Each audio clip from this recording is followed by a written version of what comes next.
Hi viewers, welcome to Bhaskar's area.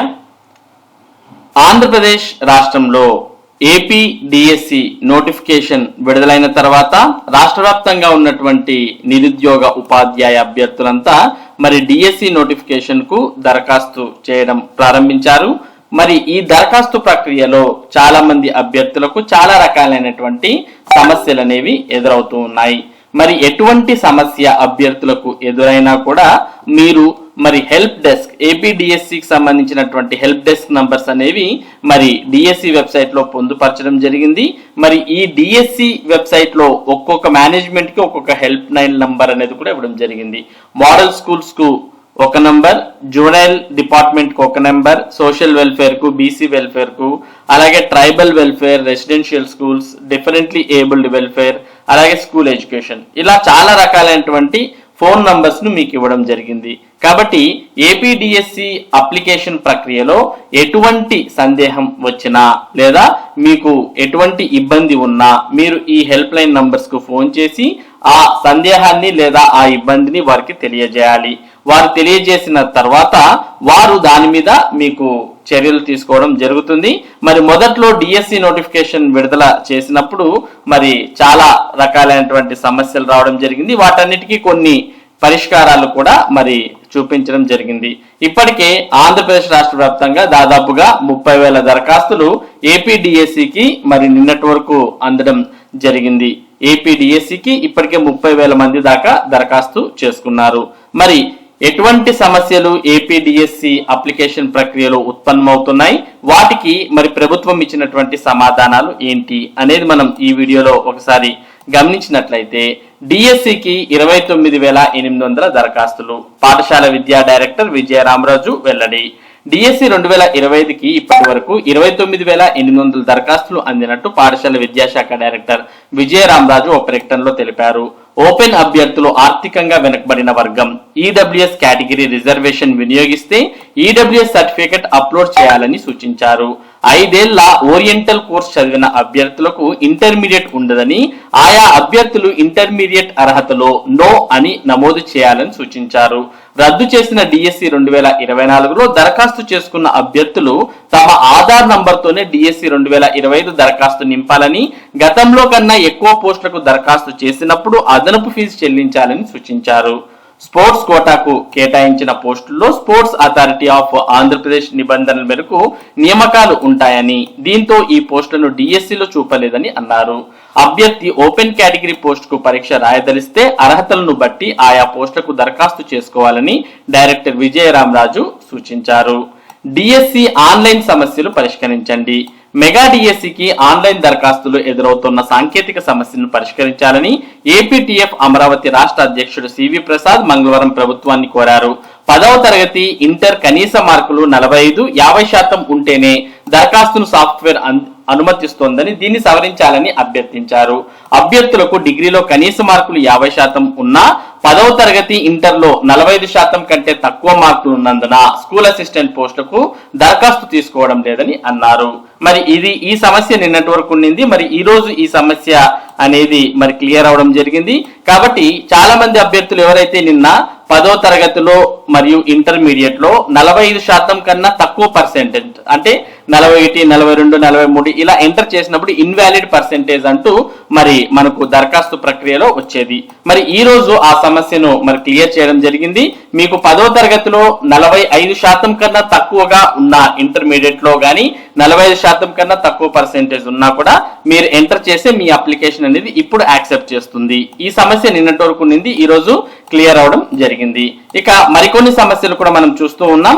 Aadhaar number ఏదైతే మీరు గతంలో డిఎస్సికి దరఖాస్తు చేసినట్టయితే మరి ఏదైతే గతంలో మీరు ఆధార్ నంబర్ ఉపయోగించి దరఖాస్తు చేశారో అదే ఆధార్ నంబర్ ను ఉపయోగించి ఇప్పుడు కూడా డిఎస్సికి దరఖాస్తు చేయాలి అంటూ పేర్కొనడం జరుగుతుంది. అలాంటప్పుడే మీ పాత ఫీజు అనేది ఇప్పుడు మీరు యూజ్ చేసుకొని తిరిగి మీ అప్లికేషన్ ను రెన్యువల్ చేసుకోవచ్చు. ఇక చాలా మంది ఇంటర్మీడియట్ లేనటువంటి అభ్యర్థులు కూడా దరఖాస్తు చేస్తూ ఉన్నారు డిఎస్సికి. అటువంటి వారు ఇంటర్మీడియట్ ఇంటర్మీడియట్ అన్నప్పుడు నో అనే ఆప్షన్ ను సెలెక్ట్ చేసుకొని ముందుకు వెళ్ళాలి అంటూ ఇక్కడ పేర్కొనడాన్ని చూస్తూ ఉన్నాం. తర్వాత ఈడబ్ల్యూఎస్ వర్గానికి చెందినటువంటి వారు అంటే ఓపెన్ కేటగిరీకి చెంది ఎకనామికలీ వీకర్ సెక్షన్ అంటే ఈడబ్ల్యూఎస్ కోటాకు చెందినటువంటి వారు దానికి సంబంధించినటువంటి సర్టిఫికేట్ ను కూడా అప్లోడ్ చేయాలి. అప్పుడే మీకు ఈడబ్ల్యూఎస్ రిజర్వేషన్ అనేది వర్తించడం జరుగుతుంది అంటూ ఇందులో పేర్కొనడం జరిగింది. ఇక స్పోర్ట్స్ కోటాకు సంబంధించి మరి స్పోర్ట్స్ అథారిటీ ఆఫ్ ఇండియా నిబంధనల మేరకు నియామకాలు ఉంటాయని కూడా ఇందులో పేర్కొనడం జరిగింది. ఇవన్నీ కూడా చాలా వరకు మరి డిఎస్సికి దరఖాస్తు చేసేటప్పుడు వచ్చేటటువంటి సమస్యలు. మరి మరింత సమాచారాన్ని ఇక్కడ కూడా చూస్తూ ఉన్నాం. డిఎస్సి దరఖాస్తుకు విఘ్నాలెన్నో. కూటమి ప్రభుత్వం మెగా డిఎస్సి నోటిఫికేషన్ విడుదల చేయడంతో దరఖాస్తు చేయడానికి అభ్యర్థులు పోటీ పడుతున్నారు. సాధ్యమైనంత తొందరగా దరఖాస్తు ప్రక్రియ పూర్తి చేసి పరీక్షకు సన్నద్ధం కావాలని కొంతమంది, ఆలస్యంగా దరఖాస్తు చేస్తే సుదూర ప్రాంతాల్లో పరీక్షా కేంద్రాలను కేటాయిస్తారన్న ఉద్దేశంతో మరికొందరు తొందరపడుతున్నారు. ఆన్లైన్ లోనే చేయాల్సి రావడంతో కొన్ని సాంకేతిక సమస్యలు ఎదురవుతున్నాయి. ఆన్లైన్ లో కనిపించని ఫీజు చెల్లింపు వివరాలు, కుల ధృవీకరణ పత్రాలకు తప్పని పాట్లు. గతంలో ఫీజు చెల్లించిన వారు ప్రస్తుతం చెల్లించాల్సిన అవసరం లేదని, ఆ వివరాలు అప్లోడ్ చేస్తే చాలని ప్రభుత్వం పేర్కొనడం అభ్యర్థులకు ఊరటనిచ్చింది. అయితే గతంలో చెల్లించిన ఫీజు వివరాలు ప్రస్తుతం డిస్ప్లే కావడం లేదు. ఇది అభ్యర్థులకు తలనొప్పిగా మారింది. ఈ ఫీజు వివరాలు సరిపోలితేనే దరఖాస్తు ప్రక్రియలో తర్వాత ఆప్షన్ కు వెళ్తుంది.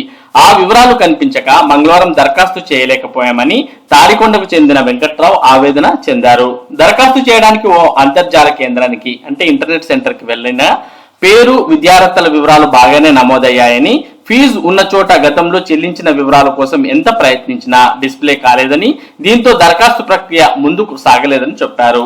ఆ వివరాలు ఎక్కడుంటాయో విద్యాశాఖ అధికారులను సంప్రదించగా తమకు తెలియదని వారు చెప్పారని అన్నారు. అభ్యర్థులకు వచ్చే సందేహాలను నివృత్తి చేయడానికి సహాయ కేంద్రం అనగా హెల్ప్ డెస్క్ ఏర్పాటు చేస్తామని పాఠశాల విద్యాశాఖ ఉన్నతాధికారులు చెప్పినా గుంటూరు, పల్నాడు, బాపట్ల జిల్లాల్లో ఎక్కడ దాని జాడ లేదు. ఇక ధృవపత్రాల జారీ సులభతరం చేస్తేనే మరి చాలా మంది క్యాస్ట్ సర్టిఫికేట్ కోసం చాలా వరకు మరి తిరుగుతూ ఉన్నారు. కాబట్టి ఆ ప్రక్రియను సులభతరం చేయాలని కూడా ఇక్కడ అడుగుతూ ఉన్నారు. రిజర్వేషన్ కేటగిరీ అభ్యర్థులు కుల ధృవీకరణ పత్రాలు అప్లోడ్ చేయాలి. గతంలో శాశ్వత కుల ధృవీకరణ పత్రం పొందిన వారు దాని ఆధారంగా తాజాగా మరో పత్రం ఇవ్వాలంటూ సచివాలయాల్లో దరఖాస్తు చేస్తున్నారు. తహసీల్దార్ కార్యాలయాల్లో ఆర్ఐ తదితరులు శాశ్వత కుల ధృవీకరణ పత్రంతో తాము మరోసారి కుల ధృవీకరణ పత్రం ఇవ్వలేమని, 10వ తరగతి టీసీ నకలు అంటే జిరాక్స్ కాపీతో దరఖాస్తు చేయాల్సిందేనని ఇబ్బందులు పెడుతున్నారు. ఇలాగైతే తమకు సకాలంలో పత్రాలు అందవని అభ్యర్థులు ఆందోళన చెందుతున్నారు. ఈ ప్రక్రియను సులభతరం చేయాలని వారు కోరుతున్నారు. ఇక మరోపక్క మెథడాలజీ ఐచ్ఛికం ఇచ్చుకోవడానికి ఇబ్బందిగా ఉందని లాంగ్వేజీ అభ్యర్థులు చెప్పారు. తెలుగు పండిట్ కోర్సు చేసిన రాజేశ్వరరావు దరఖాస్తు చేయడానికి ఇంటర్నెట్ కేంద్రానికి వెళ్ళగా మెథడాలజీ తెలుగుకు బదులు తమిళం చూపుతోందని, ఆ సమస్యను అధిగమించడానికి 15 నిమిషాల సమయం పట్టిందని, పదే క్లిక్ కొట్టాకే ఆ మెథడాలజీ చూపుతోందని, ఈ సమస్యను పరిష్కరించాలని ఆయన అధికారులకు విజ్ఞప్తి చేశారు. కాబట్టి ఇంకా మరి డిఎస్సి ప్రక్రియ కొనసాగుతూ ఉంది కాబట్టి చాలా వరకు చాలా సమస్యలు అనేవి డిఎస్సి దరఖాస్తు ప్రక్రియలో వస్తూ ఉన్నాయి. మరి మీకు ఎటువంటి సందేహాలు వచ్చినా లేదా ఇబ్బందులు కలిగినా వాటిని మీరు హెల్ప్ డెస్క్ ఇక్కడ ఉన్నటువంటి నంబర్స్ కి ఫోన్ చేయడం ద్వారా ఆ సందేహాలను మీరు నివృత్తి చేసుకోవచ్చు. మీరు ఫోన్ చేయడం వల్ల మరి ప్రభుత్వం దృష్టికి ఆ సమస్య వెళ్తుంది. దాని మీద ప్రభుత్వం చర్యలు తీసుకోవడానికి అవకాశాలు ఉంటాయి. కాబట్టి అభ్యర్థులు ఎవరికైనా సందేహాలు ఉంటే హెల్ప్ డెస్క్ ఫోన్ చేసి ఆ సందేహం లేదా ఇబ్బందిని వారికి తెలియజేయండి. మరి ఇది డిఎస్సికి సంబంధించి చాలా మంది ఇబ్బందులకు సంబంధించినటువంటి సమాచారం. ఇటువంటి ముఖ్యమైన సమాచారాన్ని భాస్కర్ ఏరియా మీకు అందిస్తూ ఉంటుంది. మరి ఈ సమాచారం మిస్ కాకుండా మీరు పొందడానికి మన భాస్కర్ ఏరియా యూట్యూబ్ ఛానల్ కు సబ్స్క్రైబ్ అవ్వండి. అలాగే ఈ వీడియోని లైక్ చేసి మరి ఎవరికైనా ఉపయోగపడుతుంది అంటే వారికి కూడా షేర్ చేయండి. Thank you for watching this video.